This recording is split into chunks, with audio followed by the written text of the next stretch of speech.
आजकल समाज को क्या हो गया है, जन्म देने वाली माँ को ही ठुकरा देते हैं। क्या मुंह दिखाओगे भगवान को? जब मर के जाओगे तो क्या कहोगे कि हमने जन्म देने वाली माँ को भी घर से निकाल दिया था? क्या कहोगे कि हमने अपनी माता को भी भोजन नहीं दिया? मैया एक बात बताओ, कुछ स्त्रियां कहती हैं कि कुछ स्त्रियां अपने पति से कहती हैं कि या तो अपनी माँ को रख लो या तो हमें रख लो। मैया, जो बहू कहती है अपने पति से, जो पत्नी कहती है अपने पति से कि या तो अपनी माँ को रखो या हमें रखो, जब तुम मर के जाओगी तो भगवान पूछेंगे कि तुम अपनी सास को 2 वक्त की रोटी ना दे पाई।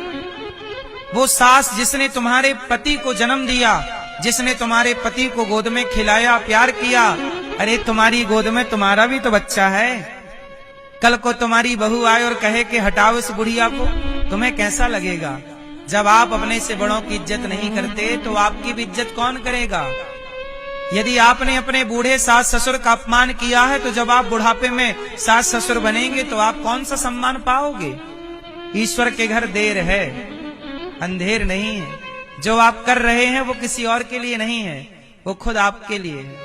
इसलिए कोई ऐसा काम ना करना कि जब वो कर्म आपके सामने आए तो आपको रोना पड़े। इसलिए अपने माँ का पूरा ख्याल रखिए। माँ, एक आदमी बोला मेरी माँ तो है, कौन संभालता है? बोले 4 नौकर रखे। नौकरों के भरोसे माँ नहीं होती और पत्नी के भरोसे भी माँ नहीं होती। आप अपनी पत्नी के भरोसे अपनी माँ को मत छोड़िएगा। आप खुद, मैं हर पुरुष से कहता हूँ, आप खुद अपनी माँ के पास बैठना सीखो, माँ से हालचाल पूछना सीखो। कैसी हो माँ, क्या खाओगी? आपकी पत्नी का इतना अटैचमेंट आपकी माँ से नहीं हो सकता। आप बेटे हैं, आप उस माँ का खून है, आप उस माँ को ज्यादा समझते हैं। आपकी पत्नी भगवान जाने कितना समझेगी। इसलिए श्रवण कुमार की कथा आपको सुननी चाहिए। श्रवण कुमार के माता पिता अंधे थे, अंधा अंधी।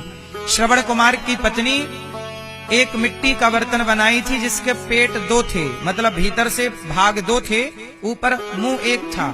तो अपने सास ससुर को मही छाछ से बनी छाछ में चावल पका के खट्टी खिचड़ी परोसती और अपने पति को बढ़िया मीठी खीर परोसती। एक दिन श्रवण कुमार ने देखा कि पिता की थाली की खीर थोड़ा गर्म है, तो अपनी थाली पिता को खिसका दी और पिता वाली थाली स्वयं ले ली। और जब अंधे पिता ने श्रवण कुमार की थाली में रखी खीर खाई तो अंधे बाप ने श्रवण कुमार से कहा कि बेटा, आज घर में कोई उत्सव था क्या? श्रवण कुमार बोले, ना पिताजी, आज तो कोई उत्सव नहीं था। क्यों? तब अंधे बाप ने कहा कि बेटा, आज वर्षों बाद खीर प्राप्त हुई है, खीर मिली है, कोई उत्सव तो होगा। श्रवण कुमार ने कहा, पिताजी, खीर तो आप रोज खाते हो, आपकी थाली में मैं रोज खीर देखता हूँ।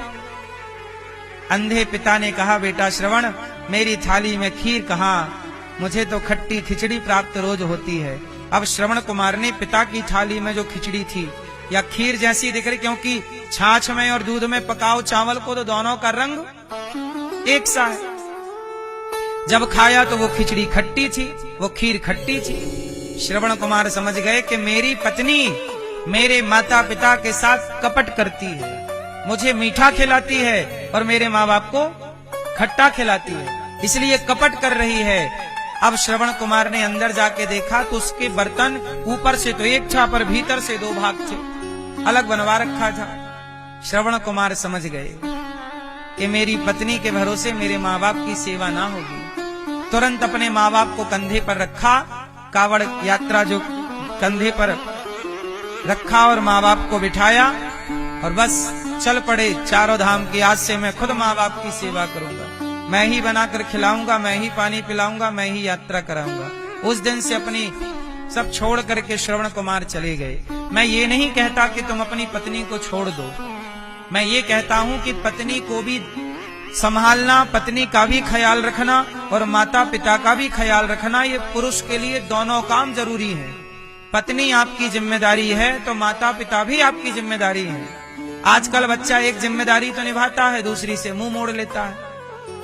इन बातों को समझना चाहिए। शास्त्र जो हमें आज्ञा दें उन आज्ञाओं को पालित करना चाहिए, पालन करना चाहिए, उनका उल्लंघन नहीं करना चाहिए। उल्लंघन करने का बड़ा दंड है। इसलिए हर बेटे को अपनी माँ के पास बैठकर पूछना चाहिए, चरण दबाना चाहिए।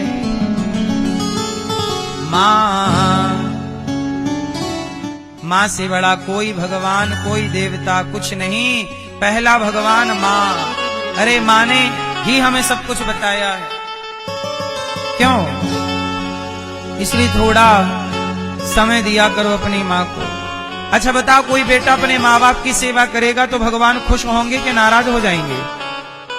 जोर से, जोर से। हाँ,